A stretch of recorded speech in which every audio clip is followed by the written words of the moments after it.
Hand towel. We don't really use that sink, by the way. It's usually holding non-essential stuff, hair care. We just don't use that sink very often. I did when I was staying in it for work. It was convenient. But if you want to see what I'm talking about, build quality, it's not anywhere near straight. Can't turn them because they're pre-cut and they don't come out. So, you know, take some time and run a straight edge on things, guys. But it's not a big ordeal. That's kind of what you expect out of a $16,000 trailer. There's storage under here and storage under there, and I believe that side's just extra silverware and plates. This side has some LED work lights, extension cord, some miscellaneous stuff. That's how we keep our trailer clean, right there. Simple vacuum, plug it in when we have power, not any problems running it. Water pump, water heater, standard gauges. I love that. It's nice and simple. No digital displays, nothing fancy. So, it's not a super big unit, and it does get crowded very quickly. But that is life. The one thing I wish is, as you can tell, the end of the mattress, right here. Right there. That's all the room you get to go around, and it's not very convenient. So, next designs, Ford, Jayco, move this forward about 6 inches. You can give up a little bit of room on that back seat down there to move the whole wall. But other than that, I mean, nothing big to complain about.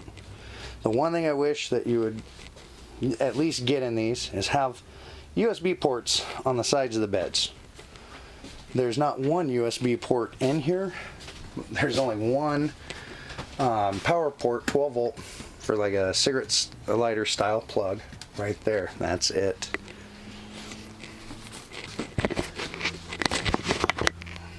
So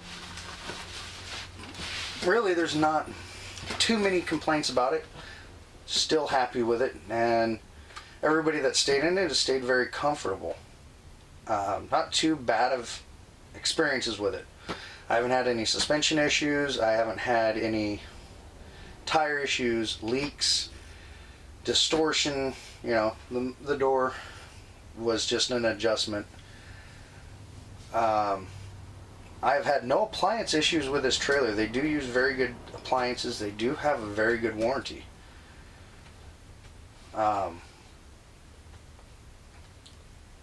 So there's not too much ugly in it.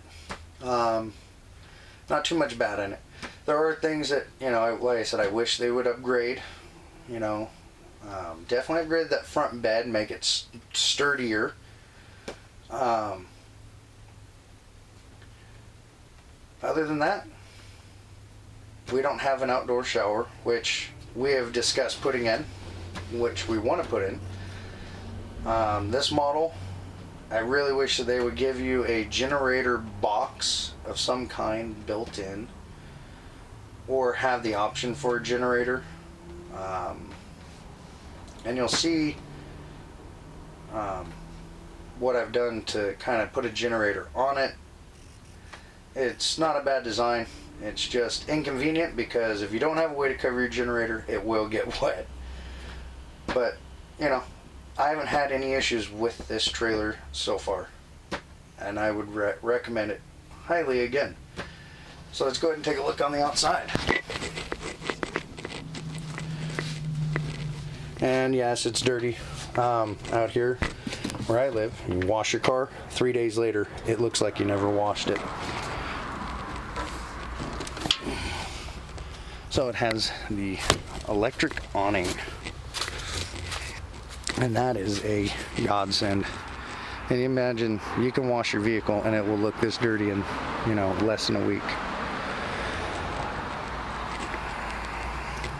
But this thing's been in storage for a couple of months. You need to wash it. You know, you don't get any fancy rims, but you don't really need fancy rims. They do give you a port out here for power. I wish they gave you a barbecue location somewhere right around in here to mount like a cheap lightweight barbecue, but they don't. The storage here goes from side to side, and they don't give you 2 batteries. So this is now wired in for paralleled to 12 volts, and you know, it shouldn't be too bad. But really wish they would, you know, give you a place to put a generator on these. I've alleviated that with this generator tray, and this is just a winter box. Still haven't gotten to building a cover for it, but it keeps it dry for now. And then what we've done, or what I've done, is wired it so your standard RV plug plugs into here. You can start it up, run it, and that's a winter project actually this winter. When it's raining, is to build a box.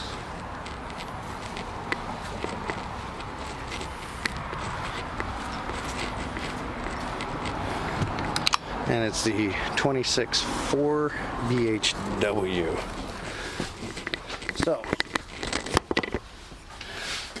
no real complaints. It's a good trailer, good entry-level trailer.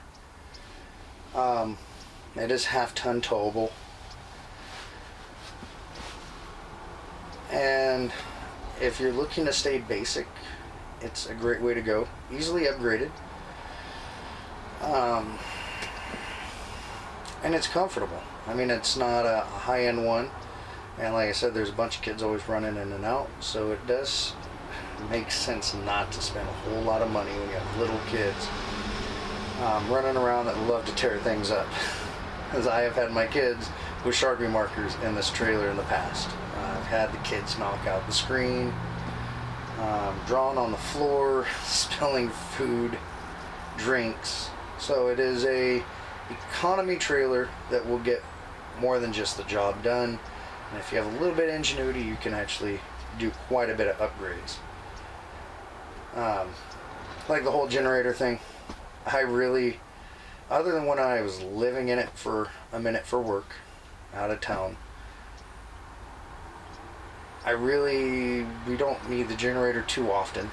You know, I have 3 generators actually, but 2200 watt will run this trailer pretty effectively, unless you want to run the air conditioning, and then you need about a 13,000 watt unit, or a 3,000 watt unit. Sorry about that. This trailer does have all LED lights on the inside. It does have a stereo system. It is central air and heat with a bunk heater.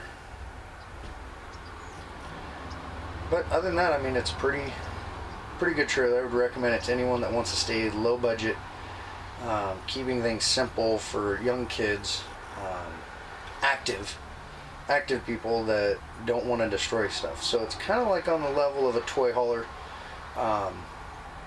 You know, your entry level toy haulers that are meant to be, you know, it doesn't hurt them to get dirty. You're not going to cry if you come in with dirty feed or the kids spill a drink. So my reviews are, as far as quality, I think they're a great trailer. They do need a little bit of work for future models, and it's nothing big or argumentative or anything to complain about, because it's going to be the standard across the board with every other manufacturer. So I would give this a 5-star rating out of 5. Other than, you know, like I said, the one issue down there that was like really a big issue.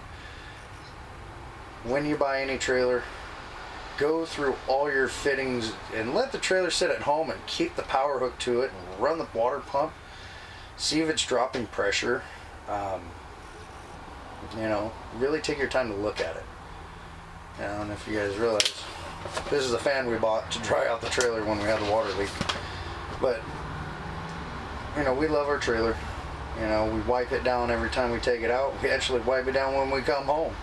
And we always end up with you know, some spiders in it and some dirt, but you know, we allow the dogs in it and dogs on the furniture, and doesn't hurt nothing. So if you have any questions, like I said, or any of the upgrades, as far as the electric heater in the air conditioning unit, or just the upgrade on the air conditioning unit, just leave a comment and I can get back to you with the kit and the price.